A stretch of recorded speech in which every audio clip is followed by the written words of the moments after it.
안녕하세요. 오늘의 데일리 뉴스레터에 오신 것을 환영합니다. 1. 러시아 최대의 라이벌. 2. 비밀 병기가 나타납니다. 3. 푸틴은 모든 것을 잃었다. 한번 진실을 알아봅시다. 러시아군을 나락으로 떨어뜨린 최대의 숙적이 밝혀졌습니다. 최근 러시아는 전 세계 2위 군사대국이라는 타이틀이 무색하게 이제는 꽁지 빠진 사냥, 우크라이나군에게 패퇴하여 도망치는 모습이 놀랍지도 않습니다. 그런데 상상을 뒤집는 러시아군의 한심한 모습에 의외로 대한민국의 국방력이 2배 가까이 증강됐습니다. 그동안 러시아군은 뿌리 깊은 부조리와 수뇌부의 부정부패, 파탄나고 있는 내부 경제 상황으로 꾸준히 그 역량을 의심받아왔습니다. 장기 독재 중인 푸틴부터 썩을 대로 썩었는데 당연히 멀쩡한 구석이 없는데 과연 군대라고 멀쩡할 수 있겠냐는 것입니다. 그런데 문제는 세계 최강의 정보를 갖고 있는 미 정보당국도 러시아군이 이렇게까지 처참한 수준일 것이라고는 러시아가 극에 달하면 미국과 전면전을 벌이며 동기어지는 할 수 있으리라 여겼는데요. 이 때문에 9월부터 러시아의 핵무기 사용론이 거론되기도 했습니다. 하지만 이는 심각한 오판이었습니다. 러시아의 승리로 끝날 것이라 예상한 우크라이나 전쟁은 이제는 이런 생각을 비웃듯 9개월이 넘어서 현재는 우크라이나의 승리로 결론이 나고 있는데요. 그런데 문제는 이로 인해 이국과 나토의 대외 정책 결정에 심각한 오류를 가져왔다는 것입니다. 여기에는 우리 대한민국도 포함되어 있는데요. 그도 그럴게 그간 러시아의 눈치를 보며 결정해왔던 대외 정책들이 모두 잘못된 정보에 기반을 둔 오판이었던 것이 증명됐기 때문입니다. 러시아가 자라인 줄 알고 지레 검을 먹었더니 알고 보니 다 깨진 소뚜껑이었던 셈입니다. 이 상황이 얼마나 어이가 없었는지 미국 상원의원회는 국방정보국 디아, 국가정보국 D9 등 각계 정보당국 수장들을 불러 모아 청문회까지 벌였습니다. 아무리 그래도 어떻게 이렇게까지 잘못된 예측을 할 수 있느냐는 건데요. 이에 스콧 게리오 디아 국장은 이는 잘못된 평가였다라며 자신의 실책을 시인하고 정보조직 수장으로서는 내가 할 수 있는 만큼 성과를 내지 못했다라며 사과했습니다. 사실 실전 경험이 극도로 제한적인 현대의 군대에서 단순히 군사력 수치만으로 전쟁의 우위를 점치는 건 상당히 어려운 일입니다. 또 병사의 사기, 훈련도 같은 문제는 세계 최강 미 정보당국이라 하더라도 예측하지 못합니다. 그리고 무엇보다 러시아 무기의 뻥 스펙이 미 정보당국의 오판에 상당히 큰 역할을 했습니다. 심한 경우는 무려 2배 가까이 스펙이 차이나는 경우도 있었습니다. 오죽하면 러시아군을 가장 많이 물리친 건 우크라이나군이 아니라 러시아군의 무기체계라는 황당한 말도 나오고 있는데요. 그래서 준비했습니다. 오늘은 우크라이나 전쟁을 통해 팬티 속까지 탈탈 털려버린 세계 2위 러시아의 군사력에 대해 알려드리겠습니다.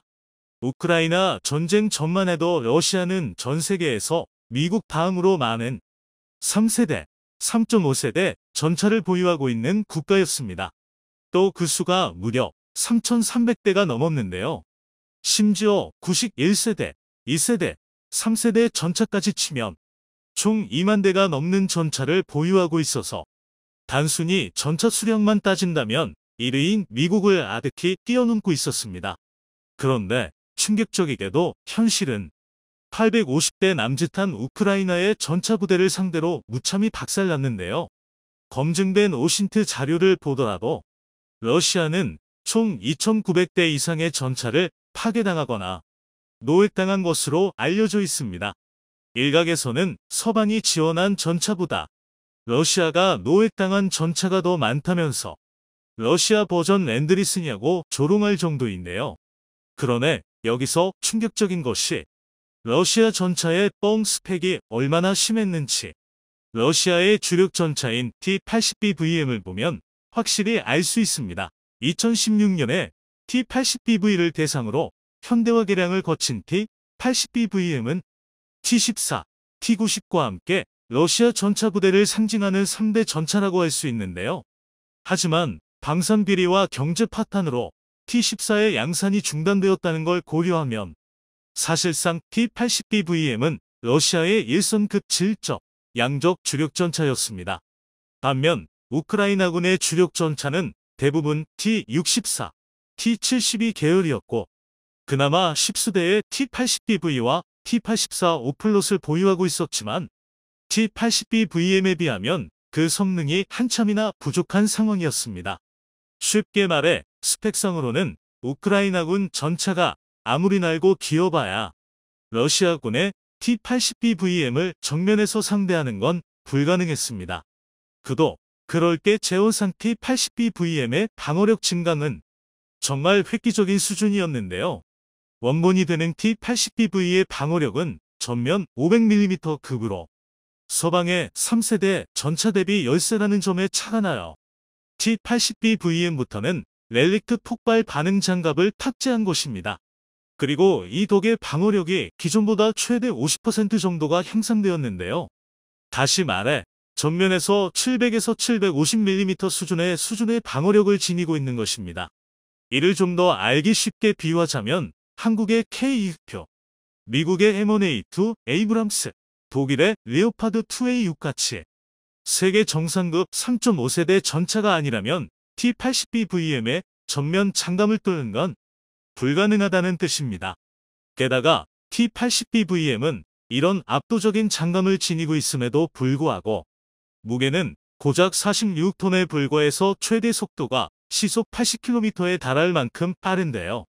조금 과장을 보태서 우크라이나군의 전차 전력이라면 T-80BVM 일대로도 일당백의 전투가 가능했던 것입니다. 실제로 한 군사 전문가에 따르면 T-80BVM에 대해 매우 강력한 차량이다. 대단한 화력과 매우 좋은 시야, 조작하기 편하고 빠른 엔진을 탑재하고 있다. 그것은 빨리 도착하고 타격하고 떠난다라고 매우 감탄했는데요. 그런데 재밌는 점은 이 찬사가 러시아군에서 나온 게 아니라 우크라이나군에게서 나왔다는 것입니다. 하지만 현실은 달랐습니다. T-80BVM은 러시아가 주장한 말도 안 되는 방어력과 기동성이 무색하게 우크라이나 전쟁에 투입된 물량의 무려 90%가 파괴되거나 노획되었습니다. 러시아의 호원 장담과 달리 전면 장감이 종이장 수준이었던 것입니다. 우크라이나군의 주력 전차는 3BM-40의 날개 안정분리 철감탄, 속칭 망고를 사용하고 있는데요. 이 포탄의 관통력은 대략 460mm에 불과합니다. 1986년 구소련에서 개발되어 9세대 전차용으로 만들어진 포탄인 만큼 현대 전차전에서 사용하기에는 무리가 있는 포탄이었는데요. 하지만 현대화된 군을 보유하지 못한 우크라이나군은 울며 겨자 먹기로 이 망고를 전쟁에 투입했습니다. 그런데 정작 실전에서 망고의 위력은 상상 이상이었습니다. 스펙상 절대 정면 대결이 불가능한 T-80BVM을 신나게 터뜨리고 다닌 건데요. 이는 망고의 실전 성능이 좋았던 게 아니라 러시아의 렐릭트 반응 장갑이 750mm의 방어력을 갖는 게 아니라 실제로는 망고에 관통당할 만큼 허접했던 것입니다. 그러니까 러시아는 자국의 전차 방어력을 거의 1.6배 가까이 과장해 놓은 것입니다. 개발 단계에서는 T-80BVM이 750mm 장갑과 유사한 방어력을 보여줬을지 몰라도 러시아의 뿌리 깊은 부정부패와 제조 능력 부족으로 실물은 기대에 한참이나 못 미쳤던 것입니다. 그런데 이 소식은 우크라이나뿐만 아니라 한국에도 굉장히 기쁜 소식입니다. 그도 그럴 게 러시아의 군사기술은 대부분 중국과 북한으로 흘러들어갔고 우리는 그에 맞춰 전차의 날탄을 개발해왔습니다. 일례로 우리 군의 3세대 전차인 K2의 경우 K74 날탄을 사용하면 약 450mm의 관통력을 갖추고 있습니다. 그리고 신형 날탄인 K74N을 사용할 경우 약 520mm의 장갑을 관동할 수 있는데요. 또한 주포를 120mm로 키운 K1A1은 관통력이 더욱 강해져서 K-76 날탄을 사용할 경우 최고 650mm의 장갑까지 관통할 수 있습니다. 또 K-2 흑표의 전용 날탄인 K-79는 여기서 15에서 20%의 관통력이 향상되었다고 알려져 있으니 대략적인 관통력 추정치가 무려 750에 800mm에 달하는데요. 이는 러시아들 비롯한 중국, 북한의 전차가 기본적으로 700에서 750mm의 장갑을 보유했다고 상정하고 흑표의 관통력을 800mm까지 끌어올린 것입니다. 한마디로 한국은 전면전 상황을 가정하고 러시아의 기술을 흡수한 중국과 북한의 전차를 무력화할 압도적인 화력을 준비한 건데요. 그런데 알고 보니 구식 전차인 K1로도 적성국의 최상위급 전차를 제압하는 게 가능했던 것입니다. 얼떨결에 한국의 전차가 적성국에 비해 2배나 강력한 오버스펙을 갖추게 된 것이죠. 그나마 군사 선도국을 자처하던 러시아의 T-80BVM이 이 정도인데 북한이나 중국 전차의 뻥 스펙은 얼마나 심할지는 감도 오지 않는데요. 그런데 러시아 무기의 뻥 스펙은 단순히 전차에서 끝나지 않습니다. 진짜 심각한 문제는 따로 있는데요. 바로 미사일입니다. 워낙 다량이 사용되고 민간인 피해가 막심해서 그렇지. 사실 러시아의 미사일 명중률은 처참한 수준입니다. 미 정보자산의 분석에 따르면 러시아 미사일의 실패율은 최대 60%에 달합니다.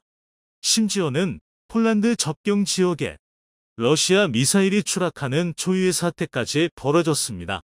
더군다나 추락한 미사일은 정확도가 높은 게 최대 장점이라던 이스칸다르 미사일로 추정됐는데요. 군사 관계자들은 정확성이 생명인 미사일이 제대로 날지 못하고 추락한다는 것은 관성 항법 장치가 탈거되어 있을 확률이 높다고 보고 있습니다. 관성 항법 장치는 미사일의 위치를 감지하고 목적지까지 유도하는 가장 기본적인 유도 장치이지만 또 매우 비싸기도 한데요. 그래서 세계군 전문가들은 뿌리까지 썩은 러시아 군부가 이 관성 항법 장치를 빼돌려 팔아넘겼을 확률이 대단히 높다고 분석하고 있습니다. 그리고 이를 통해 러시아 무기체계의 수준이 전 세계에 제대로 알려졌습니다. 단적인 예로 한국은 최근 북한의 도발에 현무 이 미사일과 천궁이 오발되는 일이 있었지만 공중에서 폭발했습니다. 이는 미사일 센서 오류로 인한 2차 피해를 막기 위해 자폭 기능이 활성화된 것인데요. 즉, 미사일이 엉뚱한 곳으로 날아가면 자폭 장치가 자동으로 발동하게 됩니다.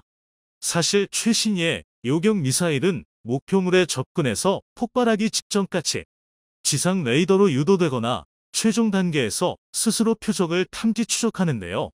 이 과정에서 사격 통제 레이더와 미사일은 끊임없이 교신을 주고받습니다.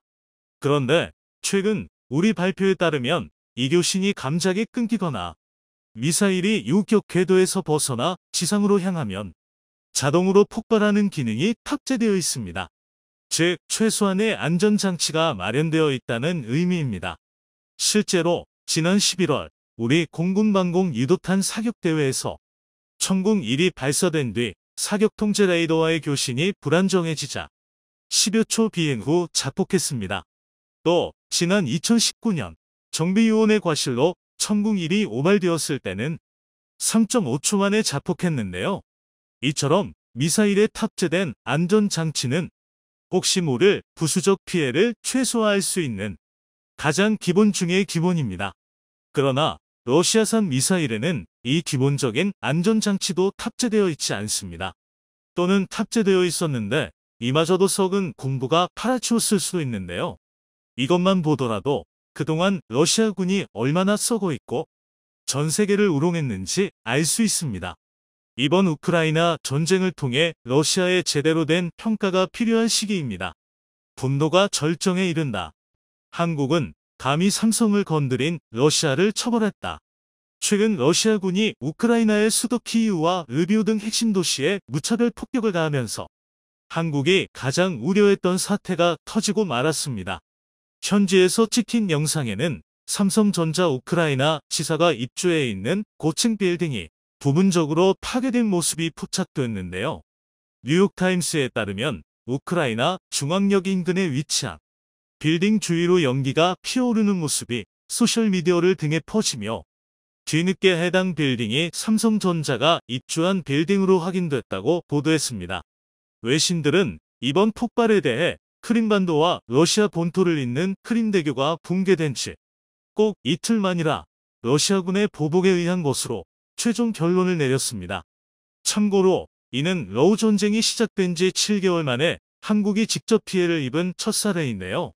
이로써 한국군은 러우 전쟁에 군대를 파견할 수 있는 명분을 갖추게 된 셈이며 현재 유럽연합은 한국군이 어떤 결론을 내릴지 그리고 삼성이 과연 러시아에서의 사업을 추진할 수 있을지에 대해 비중 있게 관찰 중에 있습니다.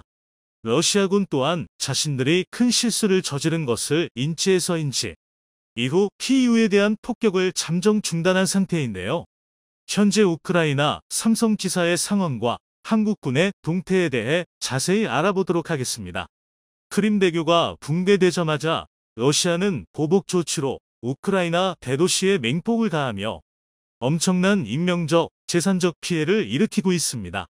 AFP 등신에 따르면 현지 시간으로 10일 오전 8시경 수도 키이우에서 여러 차례 폭발음이 들리더니 우크라이나 서부 르비우와 중부 드니프로에서도 같은 상황이 벌어졌다고 보도했습니다. 외신 보도를 종합해보면 이날 공습으로 추정되는 폭발이 시간차를 두고 여러 차례 발생한 것으로 드러났는데요. 오전 8시 15분쯤 발생한 폭발에 대해 AP 등신은 미사일 공습의 결과로 보인다고 전했고 AFP 동신은 공습 경보가 울리고 나서 1시간 넘게 폭발음이 들렸다고 전했습니다. 로이터 통신 역시 미사일이 날아오는 소리가 들리고 나서 건물에서 검은 연기가 피어나오는 것이 목격됐다고 보도했는데요.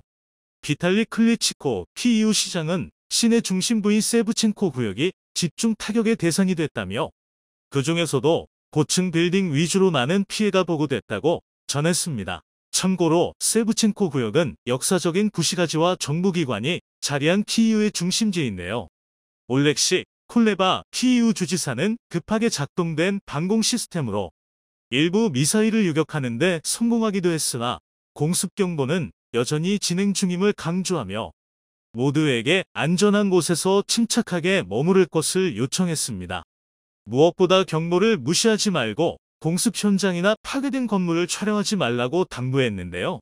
하지만 용기 있는 우크라이나 시민들은 키이우의 처참한 상황을 전 세계에 알리겠다며 현장의 모습들을 생생히 송출하기 시작했습니다. 이때 한국인들은 비겁하지 않을 수 없었습니다. 러시아군의 미사일 공격으로 삼성전자가 입주한 고층 빌딩 일부가 파괴된 충격적인 장면이 노출됐기 때문입니다. 이 빌딩은 키이우 중앙역 인근에 자리 잡고 있으며 미사일이 건물에서 몇백 미터 떨어진 지점에 낙하하면서 그 여파를 피하지 못한 것으로 알려졌습니다. 삼성전자 관계자는 우크라이나 전쟁으로 직원 중 상당수가 재택근무를 하고 있다며 다행히도 인명피해가 확인된 것은 없다고 말했는데요. 하지만 상황은 생각보다 심각한 것으로 전해졌습니다. 현지 매체에 따르면 이 빌딩은 키이우의 명물로 손꼽히는 101타워이며 폭발 지점도 몇 백엠이 아닌 인근 150m로 조사됐습니다. 그도 그럴 것이 먼 거리에서 폭발이 발생했다면 건물이 반파된 이유가 설명될 리가 없었습니다. 실제 충격으로 건물의 일부 층에서 유리창이 깨지는 등 재산상 피해가 확연히 눈에 띄었고 당시 직원 모두가 재택근무에 들어간 것도 아니었습니다. 해당 사무실에서 근무하는 한국인 주재원 10명은 급하게 인근 도시로 피신했으며 현지 직원들 또한 공습경보를 듣고 대피소로 몸을 피한 것으로 알려졌는데요. 해당 삼성전자 사무실은 2009년 키이우에 설립됐으며 삼성 제품의 경쟁력을 높이기 위해 보안과 인공지능, 증강현실 분야 등을 연구하고 있으며 갤럭시 휴대전화 초기 모델과 소프트웨어 작업도 진행된 중요 사무실입니다. 러시아는 정말로 큰 실수를 저지른 것입니다. 삼성전자는 최근 러우 전쟁으로 인해 러시아로의 제품 배송은 중단한 상태였지만 복귀를 염두에 두고 영업망을 계속 유지하며 러시아 현지에서의 인력을 확대 중에 있었습니다. 실제로 러시아 일간지 코모산트에 따르면 삼성전자는 최근 러시아 시장에서 출수한 스웨덴 가전업체 일렉트로룩스의 영업과 사업개발 관리 자급 직원 대부분을 영입했다고 보도했는데요. 일렉트로룩스가 러시아의 침공을 이유로 현지인들을 전원 해고하자 삼성전자가 이를 그대로 흡수한 것입니다. 게다가 삼성전자는 러시아에서 공개 채용도 지속하고 있었습니다. 올해 1에서 9개월 동안 삼성전자가 낸 채용 공고는 약 200건에 달하며 러시아 공식 웹사이트를 통해 최근 출시한 신형 스마트폰 플립4, 폴드4도 홍보를 계속하고 있는데요. 이는 지난 3월 이후 현지 시장 점유율이 계속 떨어지고 있음에도 삼성전자의 노림수라는 분석입니다. 지난해 1에서 8월 러시아 TV 시장 점유율은 40%에 달했지만 올해 같은 기간 26%로 떨어졌고 세탁기와 냉장고 등 백색가전 부문도 비슷한 상황입니다. 업계 관계자에 따르면 삼성전자가 일렉트로룩스 직원을 영입한 것은 비상시 러시아 및 독립국가 연합시장에서 귀중한 예비인력으로 활용할 수 있기 때문으로 보이며 경쟁업체에 대한 정보를 얻을 기회라고도 밝혔습니다. 만약 삼성전자가 다음 달에 러시아에서 사업을 재개할 경우 7개월 만에 다시 사업을 시작하는 셈인데요. 그런데 삼성전자는 이번 폭격을 이유로 다음 달 러시아 시장에 복귀할 것이라는 로이터 통신의 보도에 정면으로 반박하고 나섰습니다. 참고로 삼성전자의 러시아 칼루가 공장은 2006년부터 약 1억 달러 이상을 들여 설립한 공장이며 삼성전자의 TV 생산 공장인 적의 경우 우크라 사태에도 중단 없이 가동된 것으로 알려졌습니다. 해당 공장에서 생산한 제품들은 러시아 내수 및 인근 CIS 지역과 유럽 국가에 공급되며 또한 러시아 협력업체까지 감안한다면 최소 20만 명 이상의 일자리 창출을 책임지는 것으로 조사됐습니다. 삼성이 이번 폭격을 계기로 러시아에서의 원전 철수를 결정한다면 아슬아슬하게 버티고 있는 러시아의 경제는 폭삭 주저앉을 가능성이 높습니다. 미국 온라인 언론 매체 코치에 따르면 수많은 외국 기업들이 빠져나가면서 러시아에서의 일자리가 급격히 줄고 있다고 지적했습니다. 인플레이션이 가속화하고 있는 마당에 구직난까지 겹쳐 러시아의 경제를 돌이킬 수 없는 수렁으로 밀어넣고 있다는 설명인데요. 한 예로 지난 30년간 맥도날드가 고용했던 러시아 노동자만 해도 6만 2천 명에 달하며 고용 승계가 100% 이뤄질지는 불투명한 상태입니다. 쿼츠는 직종에 관계없이 일자리가 빠르게 줄어들면서 고용위기가 고조되고 있다고 설명하며 설문조사에 따르면 올해 1분기 4.6% 수준이었던 러시아의 실업률은 연말까지 9%대로 치솟을 가능성이 높다고 보도했습니다. 러시아의 인플레이션이 4월 기준으로 18%나 뛰어오른 마당에 러시아 재무장관 또한 올해 러시아의 GDP 성장률이 마이너스 12%가 될 것이라는 등 일자리 문제가 러시아 붕괴의 뇌관으로 작동하리라는 것을 부정하지 못했죠. 최근 2개월 동안 9만 5천 명의 노동자가 유급 휴가와 같은 불안정한 포지션으로 전환됐으며 지난 7개월간 총 300만 명의 러시아인들이 실업자가 된 것을 보면 이는 결코 허황된 경고가 아니었습니다.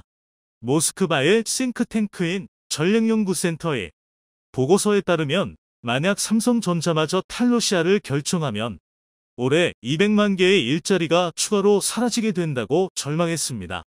말 그대로 총이나 미사일 없이 러시아를 몰락시킬 수 있는 칼자루가 삼성의 소나기에 있는 셈인데요. 무엇보다 삼성전자의 이탈이 현실화된다면 현대차나 오리온 등 한국 기업들의 추가 이탈 가능성도 높아지는 바.